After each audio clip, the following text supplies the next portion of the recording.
Madam, एक और विषय मैंने बहुत ही ध्यान से सुना, ऑनरेबल मेंबर अभिषेक बैनर्जी का स्पीच ध्यान से सुना। अभिषेक बैनर्जी का स्पीच मैंने ध्यान से सुना, मगर मुझे दुख लग रहा है कि इस सदन में आकर के सदन के हर मेंबर को मालूम है ऐसे जानकारी को तोड़ मरोड़ करके अनट्रूथ, एकदम गलत बयान। जीएसटी, अब सुन लो भैया, सुन लो। जीएसटी इतना क्या बोलते हैं, चमकदार और वेरी अट्रैक्टिव वे में वो बोलते हैं, एक बंदा अगर जन्म से टैक्स पे करता है, जन्म लेते हुए ही दूध के ऊपर टैक्स है, डायपर के ऊपर टैक्स है, फिर स्कूल में जाता है नोटबुक के ऊपर टैक्स है, फिर हॉस्पिटल में जाता है उसमें टैक्स है। कहां से निकाल रहे हैं जी ये सब? मैं बोल रही हूं 2017 जब जीएसटी इंट्रोडक्शन हुआ तब से ही दूध के ऊपर टैक्स नहीं है जीएसटी। ये कहां से ले आ रहे हैं जी? इस हाउस को I don't know if it is the right word, बेवकूफ बनाने के लिए उनका भाषण है। मिल्क के ऊपर कोई टैक्स नहीं है जीएसटी, एजुकेशन के ऊपर कोई टैक्स नहीं है, जीएसटी इफेक्टिवली एग्जेम्प्ट है, जीरो है। Pre school to higher secondary education ये सब जीएसटी से मुफ्त। Education leading to recognised qualification जहां है वहां भी जीएसटी नहीं है। बुक्स, नोटबुक्स, टेक्स्ट बुक्स सब जीरो है जीएसटी। ये सब जुलाई 2017 से ही, ये नेक्स्ट जनरेशन जो सितंबर 2025 में आया उसमें और सुधार हुआ है। एंड देयरफॉर एसेंशियल, और ये भी पेंसिल, शार्पनर, अब इतना आई मीन मुझे लग रहा है कि how can you go on saying like this untruth. ये टीएमसी का भी जीरो आने वाला है, टीएमसी का भी जीरो आएगा, जीरो। और पेंसिल शार्पनर मैं स्पष्ट करने के लिए बोल रही हूं मैडम आपको, ये आप आराम से सुनिए ना, आप सुनिए madam. Pencil, sharpener, eraser, exercise book, notebooks, maps सब जीरो है। सो ये कहां से निकल कर डेटा ले आ रहे पता नहीं। हेल्थ केयर सर्विसेज सितंबर 2025 से इधर बहुत चर्चा हुआ मानसून सेशन के समय, उसके बाद हेल्थ में मैं जीएसटी काउंसिल को धन्यवाद कहना चाह रही हूं, सभी मंत्रीगण उसमें सहमत थे। जीएसटी रेट ट्रीटमेंट, डायग्नोसिस और केयर के लिए जीरो है, टोटली एग्जेम्प्ट है since 1 July 2017। Health and life insurance अभी वो भी जीरो को आ गया प्रीमियम के ऊपर। फिर पता नहीं कहां से बोल रहे हैं। फिर मुझे बहुत ही दुख लगा, और ये विषय हम सबको दुखदायक बनाने वाले विषय, और इसमें एक बार नहीं दो बार नहीं मैडम, आप शांति से बैठो madam. Honourable chair, honourable member Abhishek Banerjee ने 2 बार एक विषय जिक्र किया, मुझे बहुत दुख लगा। हम सबको दुख लगेगा। आदमी मरने के बाद भी जीएसटी है, अगरबत्ती चलाना हो तो भी जीएसटी है। ये बयान उनसे मैंने सुना और मुझे बहुत दुख लग रहा। जीएसटी फ्यूनरल सर्विसेज के ऊपर कभी नहीं था, जीरो। ये कटमनी का बात कर रहे हैं, बंगाल में लेते हैं। हाँ मैडम, मुझे माननीय मेंबर गिरिराज सिंह जी का बयान अभी उचित लग रहा है। शायद बंगाल में कटमनी सिंडिकेट ले रहा होगा डेथ के ऊपर, उसके कारण वो बोल रहे हैं वो जीएसटी है, वो जीएसटी नहीं। टीएमसी का कट सिंडिकेट, टीएमसी का सिंडिकेट ले रहा है।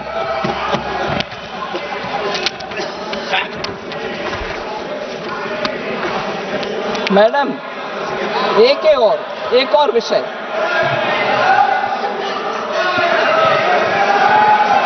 हर विषय में, don't worry, I will say that equally I will say, state government में रोड लेवीज लगाते हैं बंगाल में, और न्यू व्हीकल रजिस्ट्रेशन के समय लगाते हैं। अगर बंगाल के नागरिक के ऊपर इतना उनके मन में पीड़ा है कि जीएसटी लेके जा रहे हैं सब में, वो स्टेट लेवल टैक्स क्यों लगाना है? बंगाल के जनता के लिए मुफ्त दे दो, वो नहीं करते हैं। मगर जीएसटी से पैसा भी आना चाहिए, दोष भी लगाना चाहिए।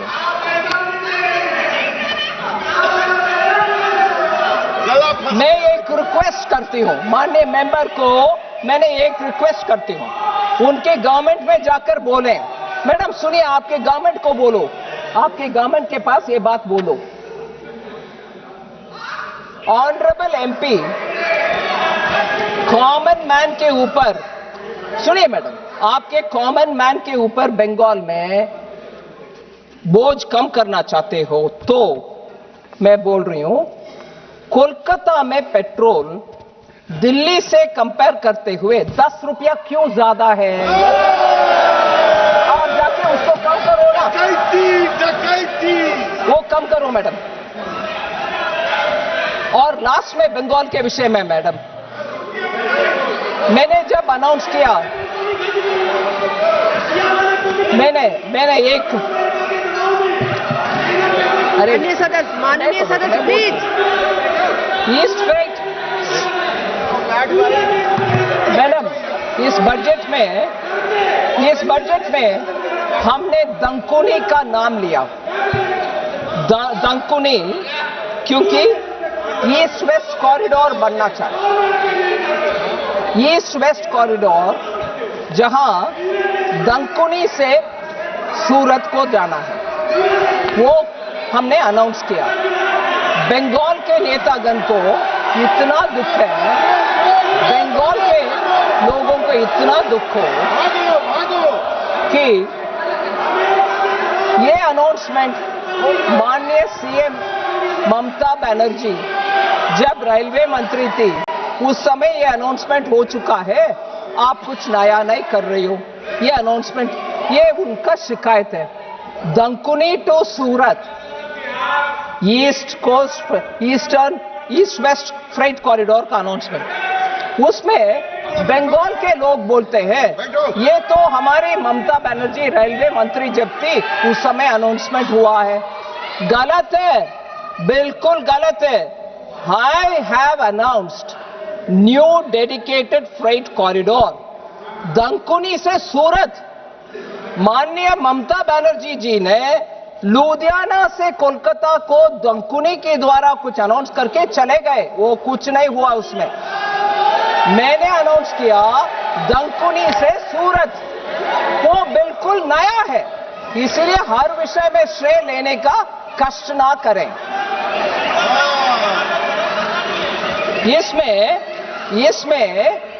इसमें एक विषय में हाउस के ध्यान ले आना चाह रही हूं। माननीय प्रधानमंत्री जी, हम सबको ये बात पहले से बोल रहे हैं, 2014 से बोल रहे हैं कि हमसे पहले रेलवे का कितना भी अनाउंसमेंट हुआ, वो जो कंप्लीट नहीं हुआ उन सबको कंप्लीट पहले करो, चाहे वो कोई और पार्टी ने अनाउंस किया होगा, फिर भी कंप्लीट करो, उसके बाद हमारे अनाउंसमेंट। ऐसे 1990 से मैडम 28 प्रोजेक्ट्स अटका पड़ा था, उन सबको हमने मोदी जी के नेतृत्व में हमने कंप्लीट कर चुके हैं, 1990 से जो पेंडिंग है। और 172 ऐसे प्रोजेक्ट्स 2000 से 2014 में घोषणा हुआ है, उन सब का काम भी अभी हम करते जा रहे हैं। सो हमने ये नहीं किया कि हमसे पहले जो भी अनाउंस किया हमें परवाह नहीं, हम हमारे काम करेंगे. No, we are completing even that which has been announced earlier. मगर ये क्रेडिट जहां मैं दंकुनी से सूरत बोल रही हूं, उसको ममता जी का अकाउंट में डालना सही नहीं.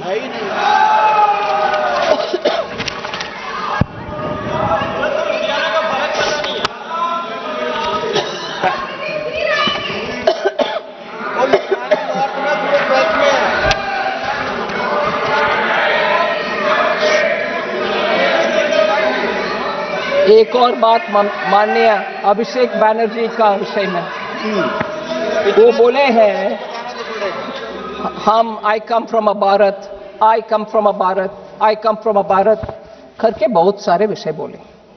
मैं हर एक विषय के ऊपर नहीं कमेंट करना चाहती हूं, मगर एक लाइन था बहुत ही सुई जैसे, like sharp needle. Survival is becoming luxury और ऐसे कुछ शब्द उपयोग किए. Survival is actually becoming a दिक्कत. मैं बोलना चाह रही हूं मैडम, पर्टिकुलरली को महिला, उनका कॉन्टेक्स्ट होता. अक्टूबर 2025 में एमबीबीएस स्टूडेंट ओडिशा से जो बंगाल में पढ़ रही थी दुर्गापुर में, उनका गैंग रेप हुआ. फिर लीगल प्रोसेस के द्वारा वो झगड़ा करके फरवरी 2026 तक आई. फिर अक्टूबर 2025 में ऑनरेबल चीफ मिनिस्टर पब्लिकली बोल रहे हैं, 2025 में माननीय चीफ मिनिस्टर एक महिला होते हुए, अब सुनिए मैडम, महिला होते हुए भी माननीय चीफ मिनिस्टर बोल रहे हैं अगर महिला गर्ल हो, स्पेशली गर्ल चाइल्ड, रात्रि के समय बाहर नहीं आना. They should not be allowed to come outside the house. आपके लॉ एंड ऑर्डर को इंप्रूव नहीं कर रही हो, मगर महिला के ऊपर दोष डालते जा रही हो. और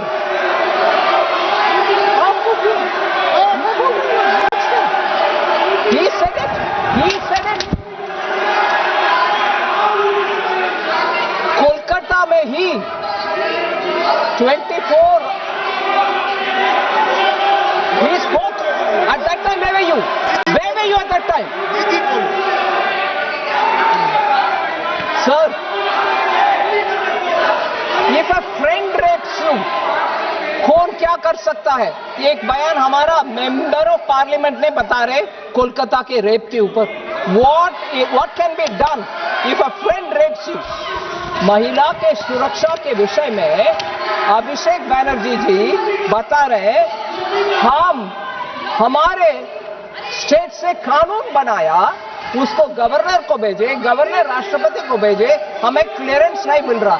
स्टेट का हालात ये है और कानून क्लियर नहीं हो रहा. कानून से सब कुछ हो जाएगा.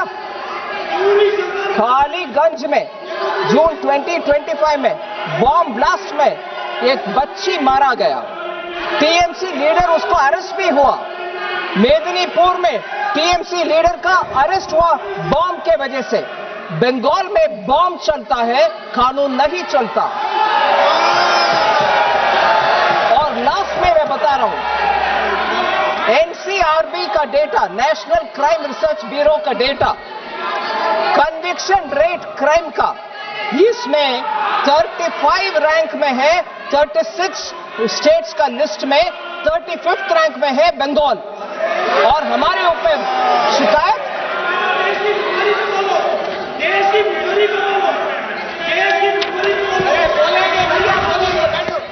एबीपी आनंद, एगिए थाके, एगिए राखे।